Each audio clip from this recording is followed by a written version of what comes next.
설교는 말라기서 마치고 일단 책을 빨리하고 책벌이하고 간단한 시험을 보고 선교에서 시험을 치른 1, 2, 3, 4등까지 주나 5등까지 주나요? 네, 5등까지 푸짐한 시상이 있겠습니다. 예, 나머지는 참가상은 다 주시고요. 참가상은 어린아이로부터 노년이가 다 있겠습니다. 자, 오늘은 스가랴서 학계, 스가랴, 말라기가 무슨 책이라 그랬습니까? 포로 이후에 쓴 책이다 하면 정확하겠습니다. 자, 복습하겠습니다. 예루살렘 중건령 1차 중건령이 고리스왕 BC 537년이었죠. 이것은 어떻게 됐습니까? 사마리아와 주변 나라 방해로 실패했다고 그랬죠. 실패한 이야기 어디 나옵니까? 학계에서 나오죠. 학계에서 2차 다리우스 1세의 주전 520년 중건이 나옵니다. 그때는 에스라에 나옵니다. 성전만 재건이 됩니다. 3차는 어땠습니까? 아닥사스왕의 주전 BC 457년에 예루살렘 전체가 중건됩니다. 이 기산점이 뭡니까? 그러므로 너는 깨달아 알지니라. 예루살렘 성이 중건하는 영이 날 때부터 2300주에가 언제 시작합니까? BC 457년에 시작됩니다. 왜냐고요? 1차, 2차는요, 예루살렘이 중건이 안 됐어요, 성이요. 그래서 1차, 2차는 그래도 기산점 받지 않고 3차부터가 BC 457년이 우리 2300주야 중년년대입니다. 기산점이 시작됩니다. 네, 넘어갈게요. 자, 스가랴서 이름은 스가랴, 뜻이 뭡니까? 여호와가 기억하신다. 사실은 여호와라는 단어는 성경에는 없어요. 우리 성경에는 여호와를, 야훼를 여호와라 번역했는데 실제는 야훼가 맞습니다. 사실 그 카톨릭 성경에 보면 다 야훼로 번역했는데 카톨릭 성경이 거의 정확해요. 우리는 여호와 이렇게 했는데 실제로 야훼입니다. 야훼. 스가랴, 야훼가 기억하시는 사람. 자, 그의 조부와 아버지 이름도 특이한 이름이 있죠. 이떠, 적시에 그때, 베가랴, 야훼가 축복한다. 그 뜻이 있습니다. 그의 조부는 이떠, 그의 아버지는 베가랴. 3대 이름이 연결하면 그 이체의 기별이 시사합니다. 이떠, 적시 그때, 야훼가 축복하고 야훼가 기억하신다. 3대 이름이 다 들어있습니다. 넘어갈게요. 자, 스가랴서의 목적입니다. 성전 재건 공사를 조성에 맞추도록 독촉하였다. 두 번째, 백성의 장차올 메시아 시대를 내다보도록 하였다. 자, 구약 성경 가운데 예수님에 대한 이야기가 제일 많이 나온 책이 있습니다. 무슨 책입니까? 이사야. 또 손님 하세요. 어디입니까? 또 이사야. 그리고 스가랴. 시편은 20편, 12편, 15편 얼마 안 나와요. 근데 스가랴는 엄청나게 많이 나옵니다. 그래서 그 초림하시는 예수님에 대한 이야기, 은삼시에 팔리고 뭐하고 쭉 나오는 내용들이 이사야에서 나오고 스가랴가 제일 많이 나오고 있습니다. 자, 유니크한 기별이 있습니다. 유일한 스가랴서의 유일한 기별이 뭔지 아세요? 이게 The Old Testament Book of Revelation. 그러니까 계시록에 나타난 구약입니다. 이해하시겠어요? 그러니까 신약에는 레벨레이션, 요한계시록에 예언이 많이 나와 있죠. 구약에서 예언이 제일 많이 나온 책이 어떤 책입니까? 스가랴서예요. 그러니까 이거 학자들은 그 스가랴서를 구약의 계시록이다. 신약에는 요한계시록, 구약에는 스가랴 계시록, 스가랴 계시록, 스가랴서입니다. 그래서 스가랴서는 예언이 많이 나옵니다. 이 짧은 책이지만 스가랴서의 예언이 많이 나오고 있습니다. 넘어갈게요. 자, 스가랴는 예수님을 의원손으로 묘사한다 했습니다. 교훈은요, 너희는 내게로 돌아오랍니다. 자, 스가랴 선지에 대해서 자, 본교 성경주소 4번에 나오죠. 히브리어로 드가랴는 여호와께서 기억하신다, 혹은 여호와께서 기억하셨다는 의미라 했습니다. 흔한 이름이죠. 우리나라에 흔한 이름이 뭐가 있습니까? 철수, 영인. 실제로 전화번호 보면 철수, 영인 거의 없어요. 교과서에는 흔한 이름이죠. 철수, 영인. 지금 이름이 뭐가 제일 흔합니까? 선하면 흔한 이름이 아니죠. 네. 승리도 이름이 흔한 이름이 아니고 말자, 영자, 화자 흔하고 남자들은 뭐가 흔한지 모르겠어요. 이렇게 이름이 흔한 이름 가운데 하나가 스가랴입니다. 스가랴는 레인이며 제4장이었습니다. 스가랴 5장 1절, 6장 10절에서 스가랴를 이또의 아들로 부른 것은 손자를 아들로 부르는 습관 때문에 그렇습니다. 대상 2장 7절에 참고하시기 바랍니다. 실제로 이또의 아들이 아니고 이또의 손자입니다. 다시 들어갈게요. 나오죠.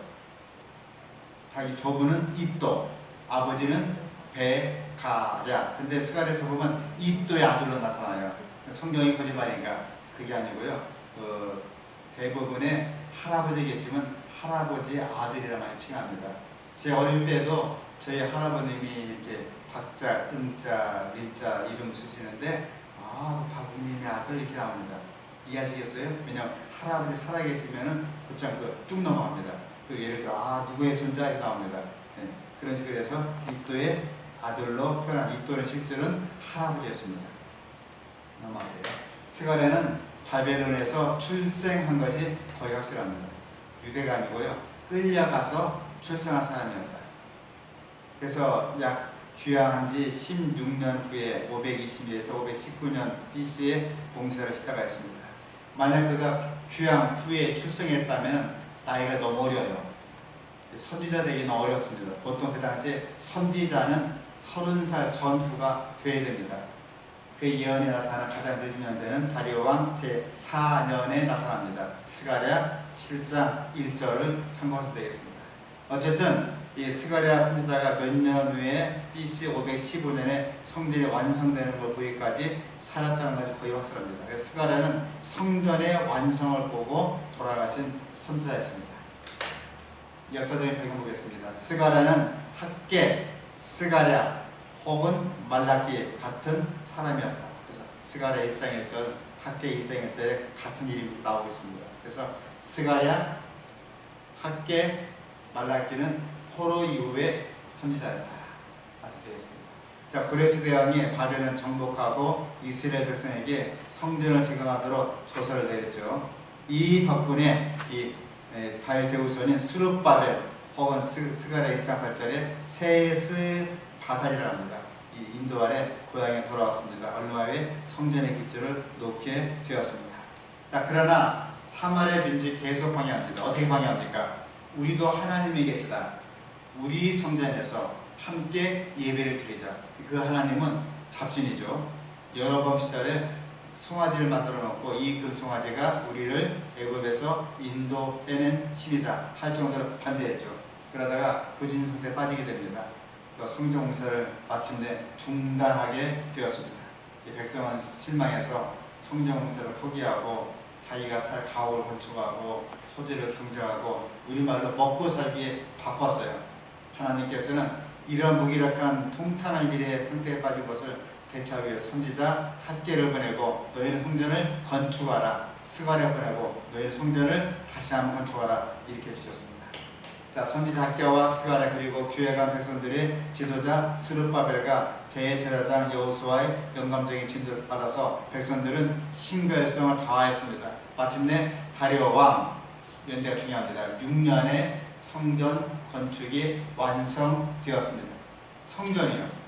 아다사스 왕 때는 뭐가 완성되었고요? 예루살렘 성 전체가 완성이 되었고요. 그래서 성전이 건축되어서 자꾸 이방인들이 찝쩍찝쩍합니다. 울타리가 없어가고요. 함께 읽어보겠습니다. 시작. 하나님께서는 예루살렘을 재건하라고 명령하셨고 그 성읍을 측량하고 계시는 당신께서 고통당하는 사람들을 위로하시고 힘을 주시고 당신의 영원하신 언약의 허락을 성취하시는 도중이 있었다. 그렇습니다. 자, 스가랴 예언들은 암담하고 고통스러울 때 주어졌습니다.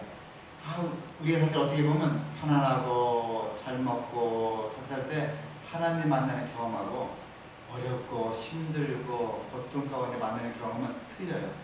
마치 어린아이가 편안할 때 엄마를 보는 거하고 막 고통당하고 아플 때 엄마를 보는 거하고 또 틀리지 않습니까?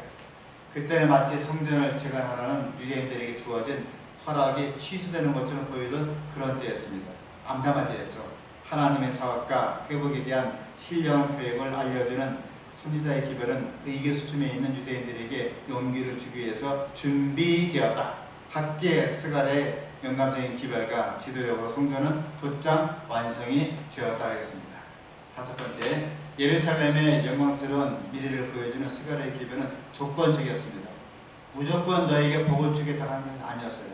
유대 민족이 포로 생활에서 귀향했을 때 그들의 번영의 기초가 되는 영적인 조건들을 충족시키지 못했기 때문에 그 예언들은 본래 의도대로는 성취되지 못할 것이었다. 그렇지만 어떤 것들은 그리스도 귀환에서 성취될 것이었다 했습니다. 자, 중요한 내용입니다. 스가랴는 미래를 말하는 책이다 했습니다. 이것은 구약의 계시록, 신약에는 요한 계시록, 구약에는 스가랴 계시록이 있을 정도로 거의 대등합니다. 신약에는 요한 계시록, 구약에는 스가랴 계시록이 있을 정도로 아주 예언서입니다. 미래를 말하는 책이에요. 자, 미래를 계속 얘기합니다. 자, 보겠습니다. 왕이 오신다. 요한 계시록은요, 왕이 재림하신다. 스가랴에서는요, 그 왕이 출림하신다. 어떻게 오시는가? 자, 스가랴에서는 이사야 선지자 다음으로 예수님의 오심에 대해서 여러 번 이야기하는 그 선지자입니다. 스가랴 3장 8절. 시간 나시면 교과서 보시면서 성경 찾아보세요. 스가랴 3장 8절. 그리스도는 순.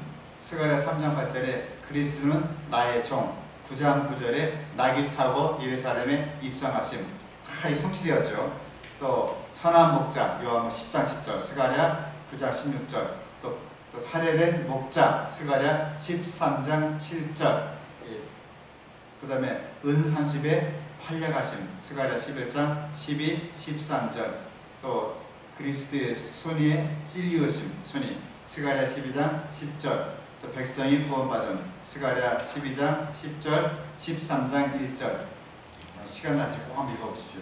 또 친구 집에서 상처를 받으심 친한 친구 집에서 팔려가게 되죠. 스가랴 14장 6절. 또 감람산에 오심 스가랴 14장 3절 8절. 또 멸류관을 쓰심 스가랴 14장. 이런 식으로 해서 이미 다 그 예언한 것이 어디에 성취됩니까? 마태, 마가, 누가, 요한복음에 성취됩니다. 자, 멸류관은 뭘 썼습니까? 예수님께서 가지 멸류관 감난산에 왜 가셨습니까? 마지막 기도하시러. 또 친구 집에 상처받습니다. 마지막 함께 다락방에서 함께 이렇게 뭐야 거기서 뭡니까? 성만 찾았을 때 팔려가시죠.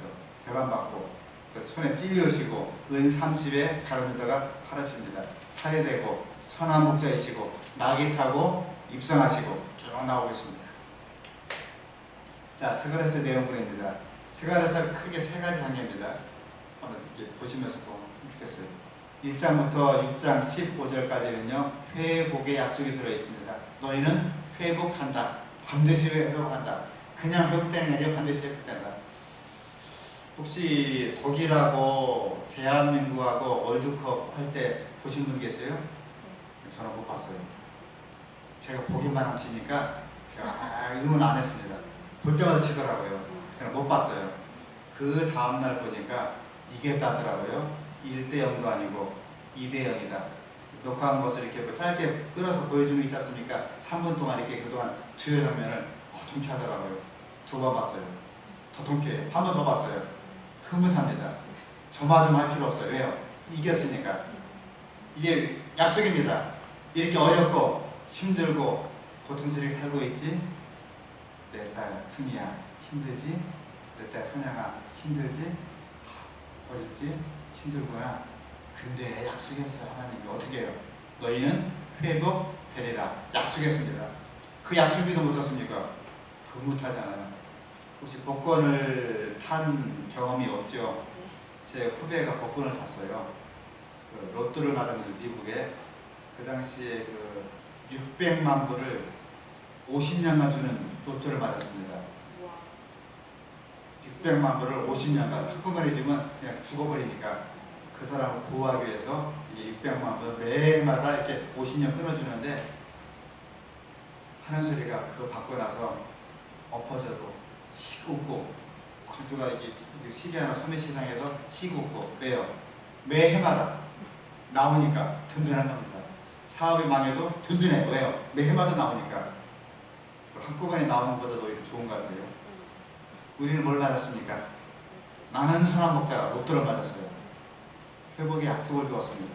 이 땅에서 뭔가 고달프고 힘들고 괴롭고 짜증나고 시험받고 박해받고 억압받고 사람받고 힘들잖아요. 그러나 뭘 주십니까? 회복의 약속을 주었다. 두 번째, 죄에 대한 책망과 의에 대한 침례를 줬어요. 너희는 죄를 지었지 않니? 그래서 너희는 의에 대해서 침례를 받을지어다. 세 번째, 미래의 멸망과 이스라엘 구원을 주었습니다. 스가랴 9장 1절로 14장 21절까지 쭉 두면 너희는 반드시 그 대적은 멸망당하고 이스라엘은 구원받는다. 이 배경이 어디 나옵니까? 최초로 이사야서에 오직 이스라엘의 남은 자는 구원을 받으리로다. 이 남은 자 어디 나옵니까? 또 요한계시록 14절 나오죠. 남은 자는 반드시 구원을 받으리라. 네, 넘어갈게요. 그 당시 백성들은 성전 재건의 용기를 상실하고 있었다. 혹시 교회를 일을 하시다가 나는 정당하게 하고 싶은데 누가 자꾸 딴지를 걸어요. 딴지를 거는 사람은 죄송하지만 아파트 경비 다니고 지나가던 스님 다니고 카톨릭 신자 다니고 버스 기사 다니고 누가 딴지 겁니까? 함께 속한 장로요, 집사요, 한 형제가 딴지를 거는 것입니다. 이스라엘 백성 마찬가지로 같은 형제는 12지파에서 떠나는 우리가 딴지를 하는 겁니다. 너희들만 하나님 믿니? 나랑 같이 일하자. 용기를 상실하고 있었습니다. 우리가 가끔 교회를 하다 보면은 나는 선한 일로 정당하게 하는데 자꾸 딴지 거는 우매한 특성이 있어요. 고집 세우고 목에 힘을 주고 용기를 상실할 수가 있습니다. 그때 스가랴 선지자는 용기와 희망의 메시지를 전달하였다. 그런 분들에게 스가랴서 읽어보라고 해요. 스가랴서 쫙 읽어보면 희망이 나와요. 이것은 현대사회를 살아가느라고 지치고 실망한 우리에게 용기를 주는 대목이다. 우리는 무엇이 아니라고요? 고아가 아니다. 우리 뒤에는 누가 있습니까? 하늘에 계신 하늘 아버지가 계시다고 말입니다. 하나님께서는 성령을 통하여 우리를 반드시 하늘 저 천상까지 이끌어내실 것이다. 그때까지 힘있게 믿음을 진군을 하자 하는 것이 스가랴서의 결론입니다. 이 무더운 날씨 힘들고 답답하고 외롭고 할 때 결국에는 사실은 제 아버님 어머님이 돌아가시고 눈 떠보니까 환갑지 나서 고아가 됐어요. 근데 어떤 때는 참 물론 가끔 전화하면 그냥 한마디로 얘야 힘내거라 한마디 힘이 나요. 지금은 아버지를 만날 수가 없습니다. 전화 받을 데가 없어요. 그렇다고 내가 유승희 집사님께 카소에 나온 유승희 집사님이 목사님 힘내요 하기가 좀 그렇잖아요. 근데 누가 계십니까? 하늘에 계신 하늘 아버지가 계세요. 우리가 모든 걸 덮어주고 힘을 주시는 아버지가 계시니까 아버지께 기도하시고 힘내시고 무더운 여름철 승리하시기 바랍니다. 이상으로 스가랴서를 마치겠습니다.